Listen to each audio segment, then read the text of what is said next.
Il y a 1000 otie comme grands-parents na yo. Il y a 5 otie comme arrière-parents na yo. Katumbi, aboué. Comme il est talent bon.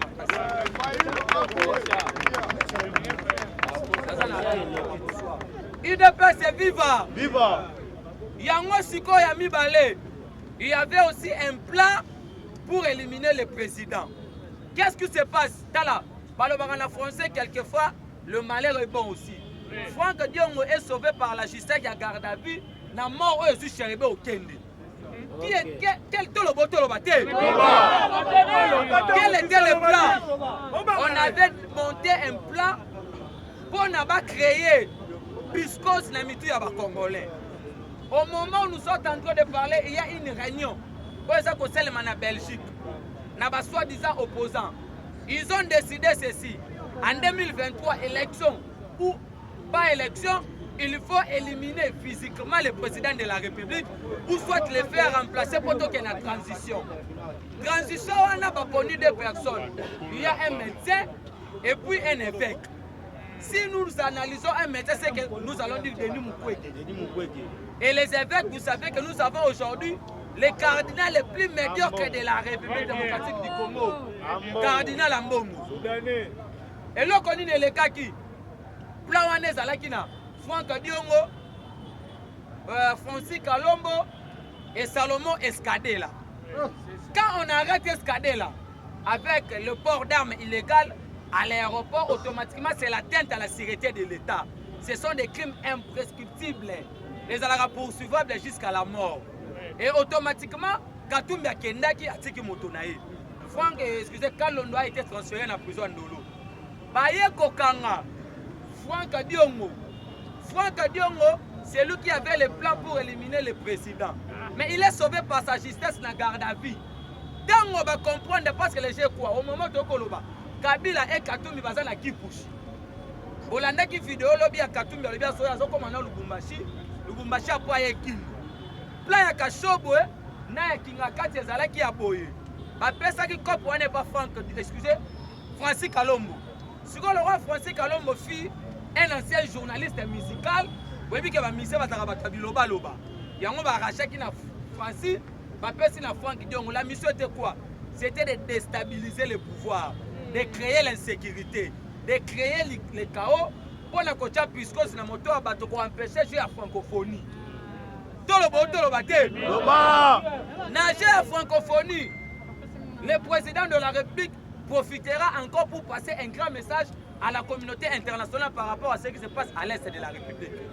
Le président Yoweri Museveni a fait une déclaration vis-à-vis de Joseph Kabila. Boroye Bayango. Si on a plan wana, va monter pour comprendre que non, mon konzi moyen qu'on remplit pas c'est bizarre tolobara. Fati a la mandat, Fati a la mission. Oui. Fati est au pouvoir jusqu'à l'avènement de Jésus-Christ. Tolobi mabe. Sikoyo, tango va beti carte ezalaki boye. Tango, Cheriba okenda kufi. Dala, mokonzi lobi falaka sala tourner na ville province à Kinshasa pour la atala ba infrastructure sportive pour la francophonie. Président Akataki, non c'est un président. A sali message à condoléances. Président a sali qui interview semaine passée. Devant Tina Salam Alobibo. S'il y a un remords, un bémol plutôt, dans mon bilan, la justice n'a pas raconté mes attentes. Parce que la Bible dit que la justice élève une nation. Mais la justice actuelle détruit notre nation. Et c'est ce qui a justifié Tango, ce qui Cheriba Koufi, le procureur général pour la Cour de cassation. Et le procureur général pour le parquet de la Cour constitutionnelle va continuer la conférence de presse la repèse à Bino contre Randi.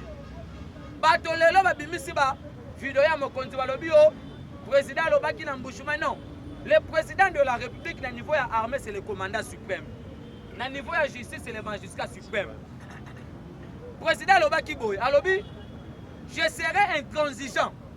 C'est un bon français que Kabila était incapable de parler pendant plus de 18 ans. Dans le Bimabé, le temps à bon Makasi.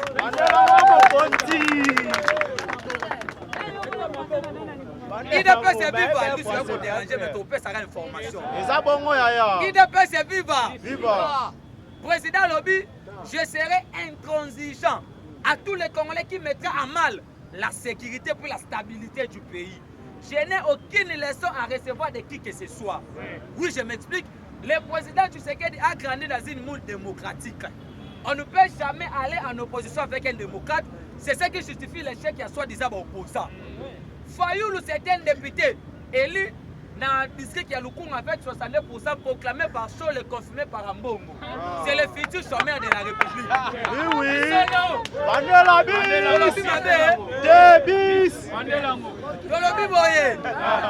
Fayoulou, c'est un député élu à Lukunga avec 62%. Proclamé par Abbé Chol et confirmé par Cardinal Ambongo. C'est le futur sommaire de la République. Oui, oui. Sikoyo, Mokonzi alobi, je n'ai aucune leçon à recevoir de qui que ce soit.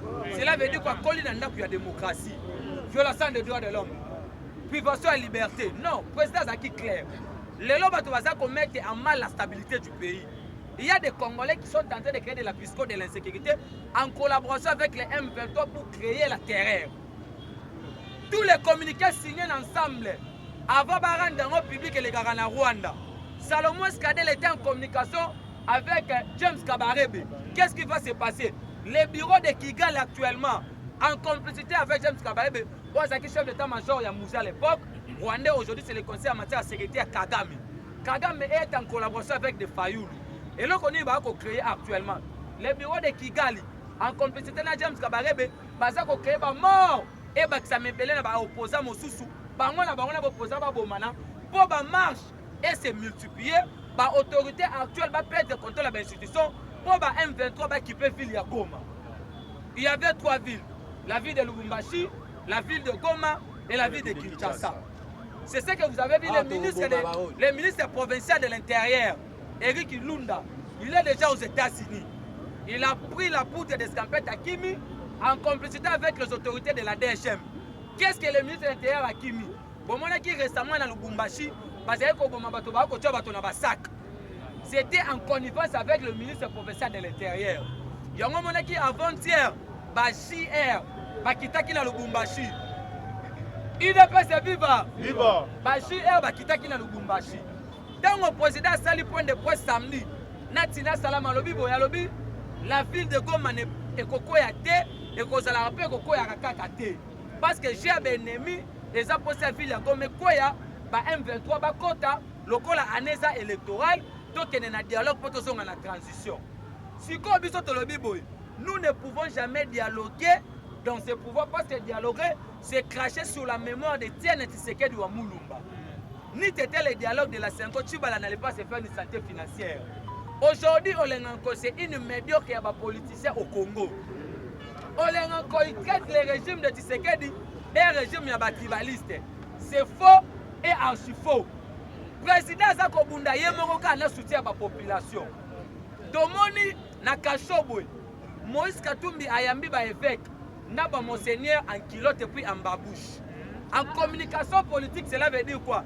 C'est le manque de respect puis le manque de considération vis-à-vis de l'autorité de l'église. Yango président Lobaki, l'église est censée de collaborer avec l'État. Mais ce qui se passe actuellement, nous n'avons rien à voir avec les croyants catholiques. Mais nous avons affaire avec Ambongo et Chole. Parce que Ambongo a 7 enfants, Chole a 6 enfants. Tu as vu ma belle? Mais tu as vu la fois, c'est la vérité. Sikoyo, et là qu'on est les cas, il y a des journalistes payés.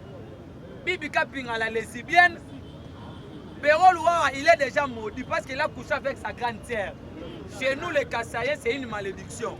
Et Moukou dans le bas qui Péro Loire, il y a qu'un église qui a c'est la maladie d'Andeke. Tu l'as vu, ma belle? Nous avons Yves Bouya. Mais tu as comme une force à vérité, année électorale. Il y a un piscos dans le mito à Congolais pour bailler dans mon Mboka. Nous sommes foutus une vérité sur la place publique. Tu as Yves Bouya, lui France Kousekesa. Toza na pratique locale. Toza na Daniel Safou. Tala. Au moment Daniel Safou déjà na Mike Mukebai a risqué déjà de participer dans le processus électoral. Les journalistes wana ba fouti bango mbongo pas Moïse Katumbi. Parce que Katumbi utilise la politique d'argent. Katumbi aujourd'hui Katumbi et Kabila, ils ont rendu des professeurs des universités comme des fous. Comment vous pouvez imaginer? Katumbi c'était un illettré, Kabila c'était un alphabète. Mais ils étaient entourés par des éminents professeurs comme des Matata Mpogno. Aujourd'hui, je vous dis ceci, rien n'est resté. Loba, continue à évoluer. IDPS est viva. IDPS est viva. Tolobi Boye. Katumbi c'était un illettré, Kabila c'était un alphabète. Le procureur général pour la Cour constitutionnelle. Parce qu'il y a le procureur général pour la Cour constitutionnelle, il y a le président de la Cour constitutionnelle. Matata Mpogno, Azana Kindu. Le procureur général pour la Cour constitutionnelle a lancé un mandat. Il y a comparution. Matata a se justifié pour la makambo ya parc agro-industriel ya Bukangaloto. Et ça deuxième comparution. Avocat Matata bakoti conférence de presse mardi, je crois, le but que comparution est illégale. Automatiquement, le parquet général pour la Cour constitutionnelle batindi dossier maintenant et pas président de la Cour constitutionnelle donné Kamouleta. Parce que Matata a géré qui Bukangaloto à l'époque a premier ministre. Et juridiction compétente est la Cour constitutionnelle. Le président Cour à l'Obiboye, ce qui Matata se présentait dès 6 semaines à lundi, à cause de la recours à force de l'ordre. En fait, il faut établir les coupables de Kangama. Il y a un moment procureur à la Cour de cassation. Président, il y a Cour constitutionnelle à cette déclaration. Alors, Montonioso, il y a affirmé qu'à mon avis, je suis en cette Cour constitutionnelle. Il y a collaborer dans la justice. Parce que les opposants, ils ont dit la Cour constitutionnelle. Cour constitutionnelle, il y a des caméras cachées. Tous les gens dans système de technologie. Ce qui réellement est la Cour constitutionnelle, la vidéo est sur Internet. Il n'est pas vivant. Il y a un bibi qui a pris dans l'émission. Solo il y a un motomoro, le coup dans le téléphone à l'obate. Tout le monde a dit, je suis dans la Cour constitutionnelle. Type moko ya pembe et ko enlever babimisier batie na mutu ka mususu lokuta munene il faut ayer bakaza sauver quelquefois le malheur est bon. La mission était aussi d'éliminer Franck Diongo. Quelquefois aussi le malheur est bon. Il est sauvé par sa justesse na garde à vue na prison ya Ndolo. Mais aujourd'hui Franck Diongo a fait la honte d'être derrière Etienne Tshisekedi wa Mulumba. Comment toi tu as milité dans l'opposition? Aujourd'hui tu es allé suivre une personne qui est mieux dans la pêche, dans l'élevage, dans le commerce, dans le sport, qui est tentateur de 3 passeports, avec Kabila qui est venu avec des bottes en caoutchouc, incapable de s'habiller, de parler en lingala et puis en français.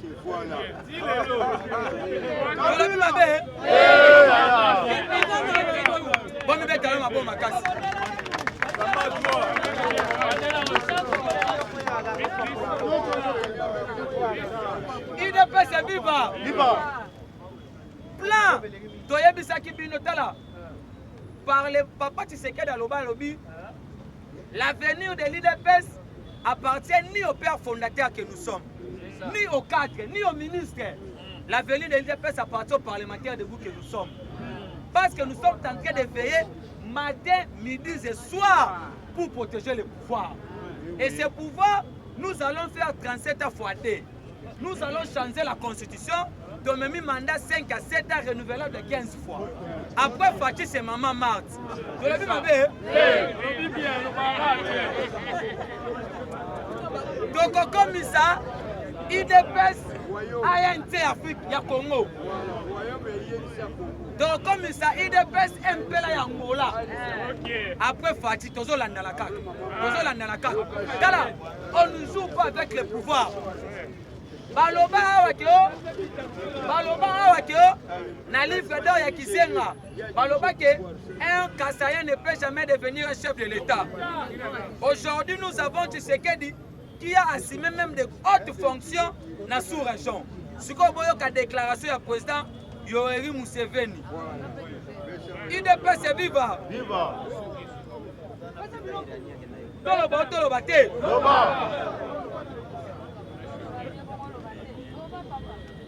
Président Museveni lelo na ba média ougandais.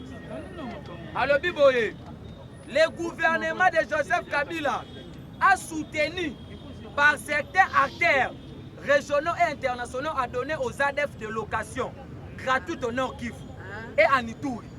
Il extrayait de l'or, vendait du bois, récoltait des cacao, des gens collectaient des impôts. Tala. Aye Kolobalobi, l'ancien Joseph Kabila est accusé par le président d'avoir donné refuge aux combattants islamites et de leur avoir permis d'exploiter des minéraux et du bois et d'utiliser les bénéfices pour renforcer leur force. Tala. Kabila, c'est une personnalité à bannir dans ce pays. Ceux qui ont un accord au gouvernement Kabila signé qui n'a M23, vous comprenez que tu sais que c'est lui qui est venu ressusciter la République démocratique du Congo. Oui. Il y aura bel et bien élection en 2023. Tous en a alerte maximum. Donc quoi il y a une piscosité, donc quoi il y a un mouvement de masse. Bah opposant bazan la carte à ma bébé créer une sécurité na chaos. Mais j'ai la francophonie au Salema parce que les lots netozolo baboye ba artistes internationaux et si ba quoi déjà la mboka. Bah y a déjà. Il y aura plus de 5000 personnes ba quoi dans le monde. Ba juge, ba arbitre, ba athlète, ba artiste et si ba quoi pour une organisation en francophonie. Mais le président Lobaki Bepoto Chita Lobi pour la makambu insécurité à Est. Il à côté de la pression diplomatique. Parce qu'on sait comment la guerre commence, on ne sait pas comment ça se termine.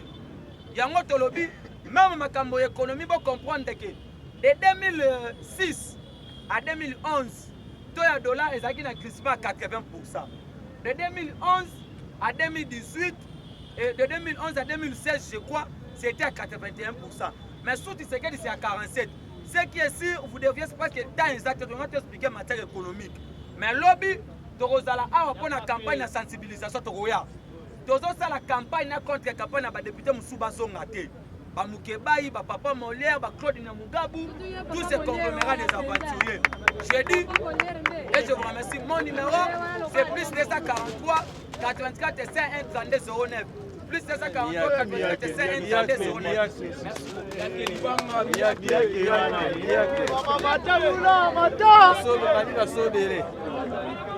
Voilà maman. Voilà maman. National. Mbote na biso. Mbote. Mbote lisusu. Mbote. Non, toi na sie. Mbote na biso. Mbote. Mbote lisusu. Mbote. Bana Fati viva. Viva. Bana Fati Beton viva. Viva. Oye koya. Eya. Oye koya. Eya. Toloba. Loba. Tobeta. Beta sama beta. Propaganda ba.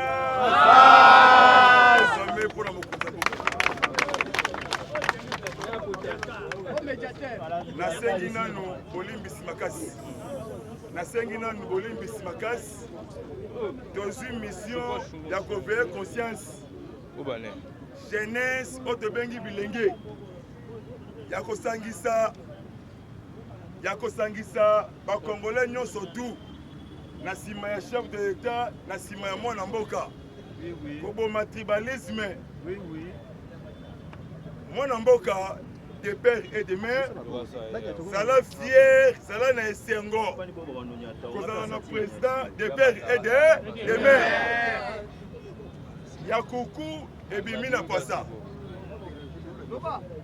Yakuku ebimi na posa. Soki Fati ayaki te na Congo, mboka oyo balikanisé. Soki Fati azalaki te, ngai na yo mawa mingi. Zambe aza malamu. Azui na gauche, apesi na droite. Bakobundisa Fati, bakolonga ye. Est-ce que ça va? Oui, ça va. Ça va, Ganga, IDPS. Viva! Viva! Acclamez nous pour le combat là. À niveau ya étranger, tension sur tension. Opesi mbwa boyi. Asuyo lisusu. Sommet salamaki na Grande-Bretagne. Il y a quelques présidents, membres de l'OTAN. Volodymyr Zelensky, président ukrainien. Aboyi kokeni na sommet wana. Source autozui était que il y a investigation. IDPS. Viva! Viva! Bayebisie soki olingi adhéré tant que membre ya OTAN. Adhéré mais comme observateur. Il n'y a pas monique, et c'est la clarité. Merci vraiment. Et c'est la clarité.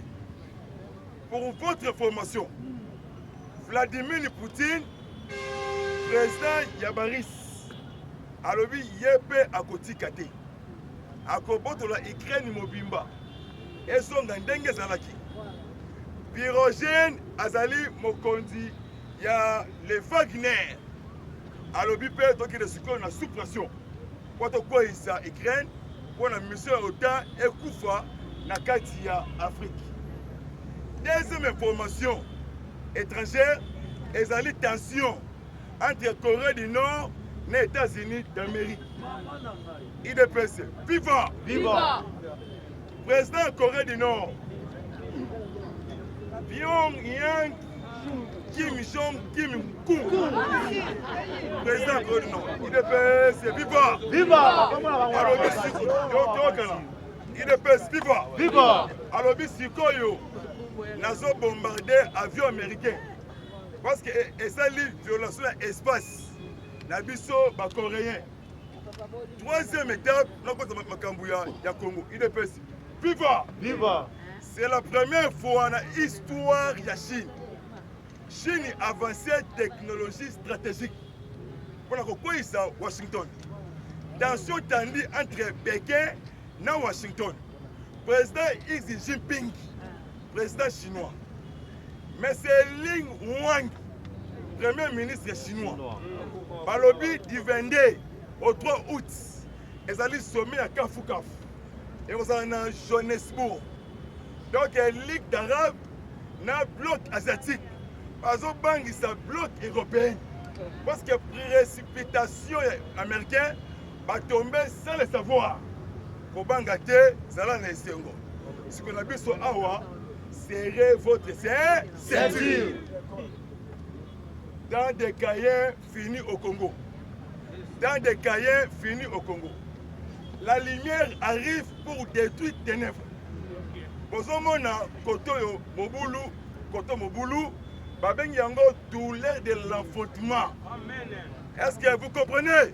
Oui, j'ai compris. Babeng yango douleur de l'enfantement. Kobota Congo Yassika. Ce qu'on fait, c'est Dieu qui a choisi pour mettre fin sur cette hypocrisie mondiale. Naloba. Loba. Non, toi, c'est Naloba. Loba. Nabeta. Beta. Nanyata. Nyata. Natuta. Tuta. Tombola Gangaba. Ah. Tombola Lokola Korala Bakimbangiste. Y'a pas dit Béton. acclamé pour la béton. Douleur de l'enfantement passe sur le robot à Congo et Sika. Congo a développement, Congo a construction, ensemble, nous sommes Congolais de père et de mère. La détermination, il y a mon continent à Congo. Le professionnalisme politique, il y a Fati, est tombé sans le savoir. Makambeza ya Robela. Affaire ya Chéribin, Singayama Tembele. Singayama Tembele et bandaki dans le Bumbashi. Deux jours, Babo Maché Ribin au Kende. IDPS, viva! Viva! Nakati ya Lubumbashi, il y a des mouvements suspectés. Vous voyez, na Luena, na Kamina, Batsaki mouvement suspecté, na Kasumbalesa. Pour créer climat et insécurité, attaquer ville de Lubumbashi. Les mêmes jours, il y a attaque Wana. Ministre de l'Intérieur provincial, il y a Okatanga, Lubumbashi. Mais c'est Eric Mouta. Mouta a démissionné, mais Akimi. Accueilli ses journées na Issa Amérique. Amemi Mosinaye, na Bananaye. Le deuxième jour, Bakangi tous les dirigeants, il y a des gemmes. Au Basala qui la frontière. Il y a une complicité avec Soriano, Danyano, Nissim, Alliance Moïse Katumbi. Il y a une complicité avec quelques anciens régimes. Au Basala qui na Makambouana. Naba 12 heures, il y a des armes sophistiquées, militaires, il y a garde républicain. Autre bengi JR. Bayeko qui est dans Lubumbashi.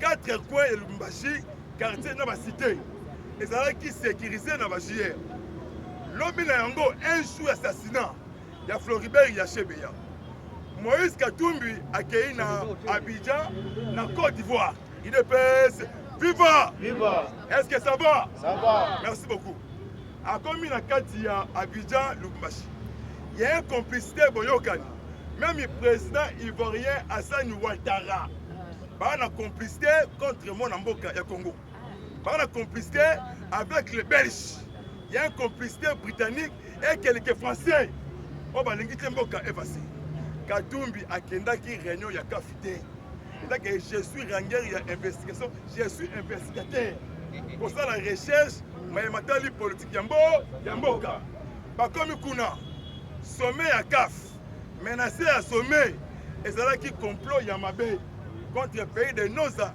à 7 donc batindi ba JR 4 coins kokota te kobima te nde bakangaki soi-disant 11 bakatakatanga oyo bakangi bango direction Kinshasa.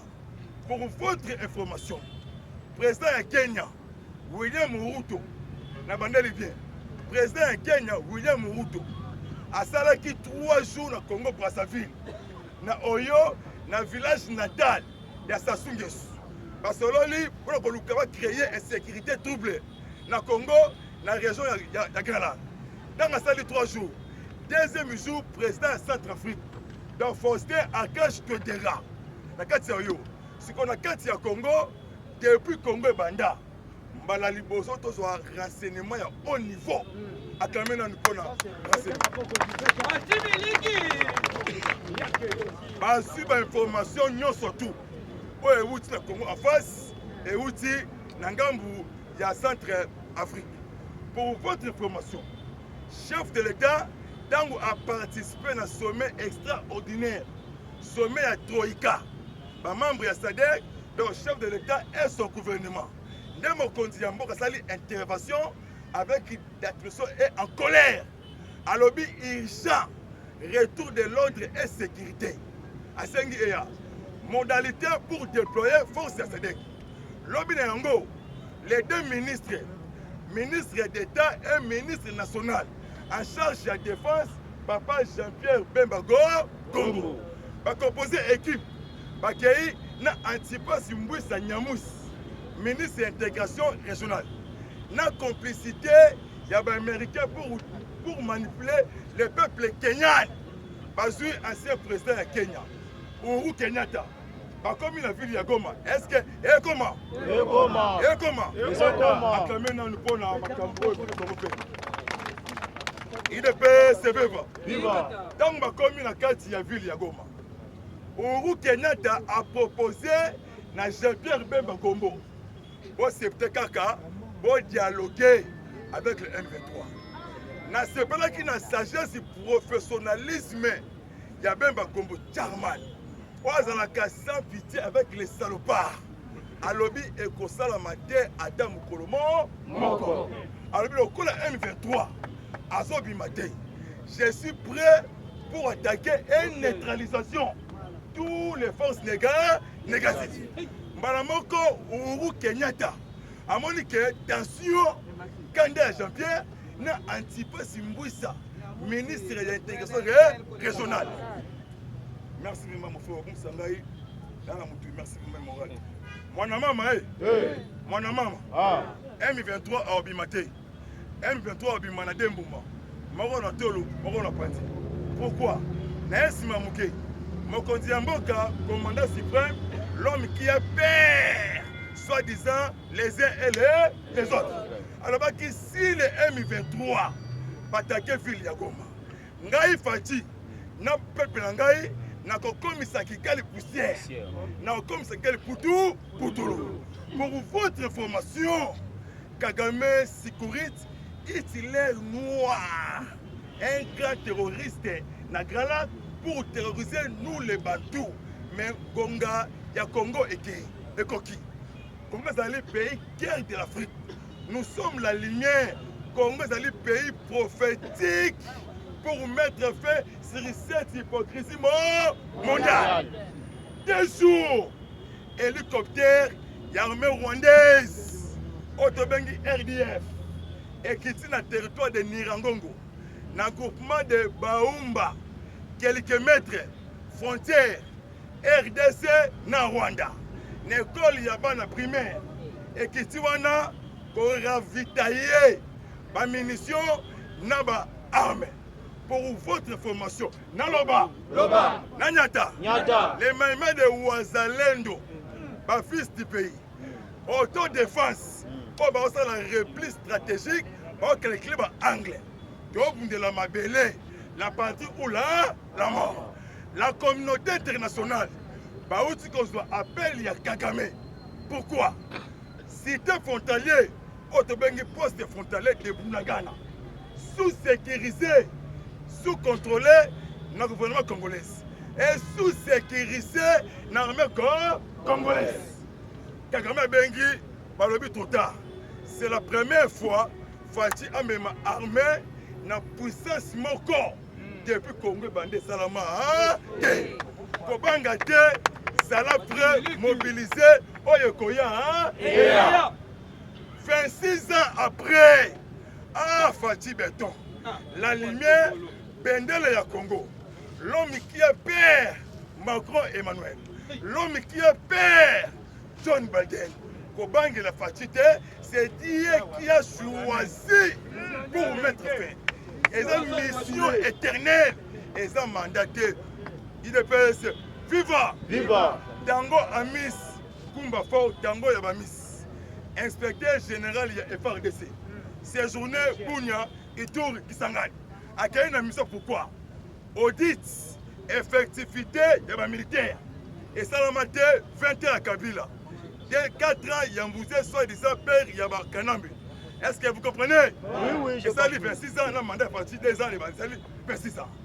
Baouti, comme ça, l'audit, Mawamingi. Armée Nabiso, et Koufa déjà Kala. Et ça, la question, il y a des infiltrations diaboliques, il y a des généraux ougandais. Rwandais et les généraux somaliens. Oh, bah, Koutouana. L'homme a quitté ça. 4 généraux aux arrêts avec 16 officiers. Oh, bah, Kangi Aou. Pour votre information, Naloba, Loba, Nabeta, Beta, non, toi, là, c'est Tom la Ganga Bass. Maintenant, le point à mon compte. Tango Miss a bandit contrôle. Mais pourquoi Museveni Kaguta Yoweri, comme on a dit, Yosira Tabasi Bois, alias Kaguta Yoweri Museveni. Rwanda nilotique, na kati ya Rwanda. Abotama na 1964, Museveni. Et quand Museveni le lot, parce que Museveni a compris. La douleur de l'affrontement arrive. Meilleur Congo arrive. La détermination, professionnalisme. Merci na Fati et merci na maman Marti Kasalo. Merci na Fati Béton. Et papa Tshisekedi de Tieni Wamulumba, prophète politique, héros national, mort plus que vivant. Yokali Solo. Museveni aujourd'hui a tenu point de presse. Totindi était. Pourquoi? Assassinat brutal. Il y a 42 lycéens ougandais. Les ADF, papa sous comme il y a Ouganda. Mais Museveni a parlé vérité. Alors les anciens régimes, les autorités Kabili, les autorités Libanda, Bangonde va fonder ADF Lalo. Mais c'est jamais le Moukoul, ami à Kabila, pauvre. Parce que Kabila a mené chez Yamakas, na kati ya ADF. A quelques Shebab, quelques Somaliens, na kati ya Nord Kivu, Ituri et autres villages. Et ma mission va renforcer force ya Kabila. Baïbaka minerai, baïbaka cocaïne, baïbaka coltan tungstène et c'est. Obike, Museveni a compris. Naloba, comme Indi, Oyekoya, Eya. Les longs points de presse. Ambassadeur chinois, M. Bing Zhao, aujourd'hui a tenu point de presse. Alors, coopération et solidarité. RDC, Nation, doit soutenir Congo, intégrité territoriale, sécurité, na souveraineté na monde divisé en 2 parties. Côté changement, n'angambo statu quo. Ce qu'on fait un grand toko au milieu du terrain. on calcule gauche, la droite. Il y a des forts d'essai, on va parler qui colombien. Depuis que, au moins, il y a un bimisaka. C'est là au moins, il y a un yo. Pourquoi ça, on a payé le côté? On a monté un bimisaka, on a payé. On a payé bimisaka. On a payé bimisaka. Biso ba botel biso ba mbongwa. Okende ko tangela biso économie na campus te. Je le monde loko tozo sala yo boko sala ngarien. Na zo c'est le bino boya. C'est pourquoi au monde très cher combattant na ndenge tozo ke dollar o ezoli mo kale mingi te. To pe ezoki. Mais ceux qui ba kangi Congo fitire te ko sala passe. Parce que ba mindele wana ba fanyi ba lobi biso tozo sala kaka blanchissement. Babunda na technique no surtout et ko simbate.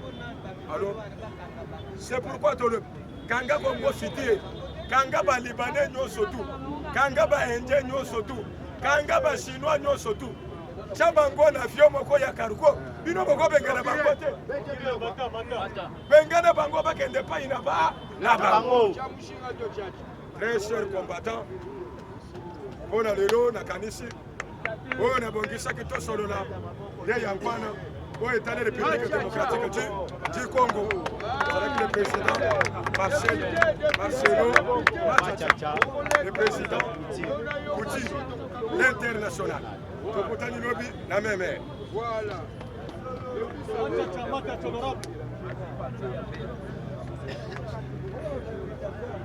UDPS viva! Viva! Combattant Mata Total Sabino Mamboya Koleka na mboka. UDPS viva! Viva! Fatibé! Béton! Fatibé! Béton!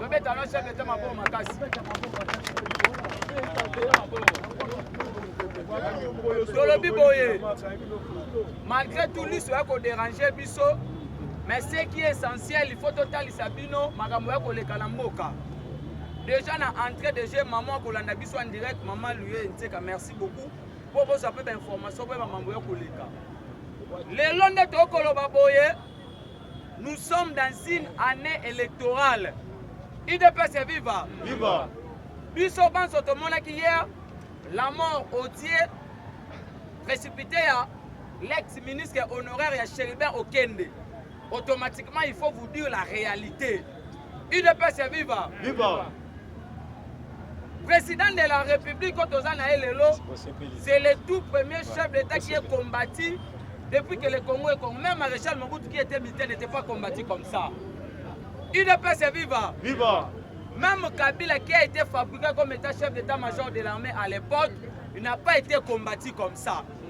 Les lobes vont combattre Mokonzamoka. Non, parce que ça géré ma bête au malamouté, mais quand il a Kassayen. UDPS viva. Viva!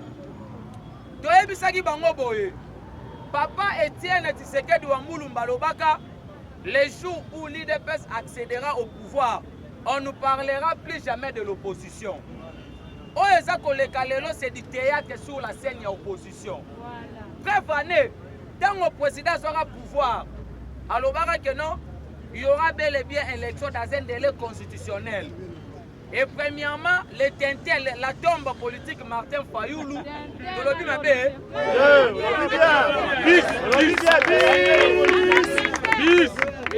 Ça va mettre tintel. UDPS viva.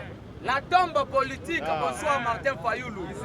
Le tintel politique, la personne qui a démontré sa vagabondage sur la scène politique, il a passé tout son temps dans des distractions inutiles. Mokonzaloba qui nous allons respecter les délais constitutionnels.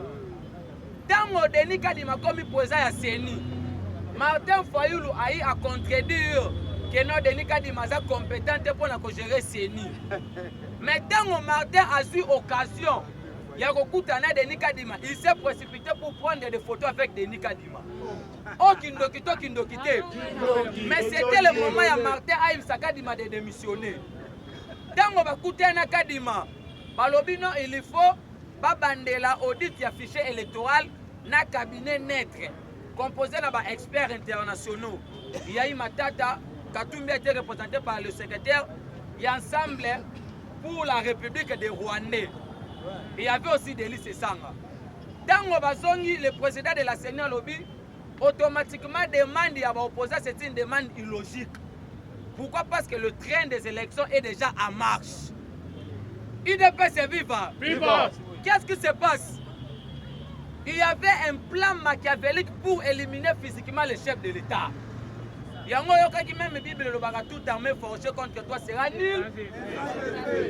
Il y avait ce plan, il y avait le plan de Kingakati et le plan de Kashobwe.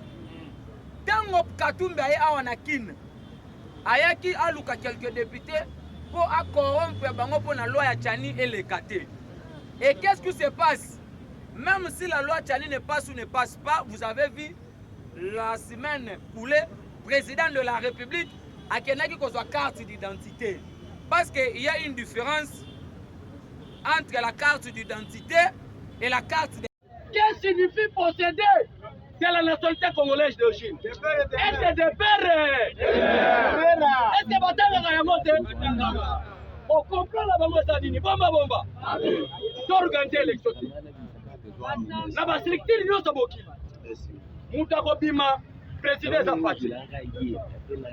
La majorité du peuple congolais a ça là-haut.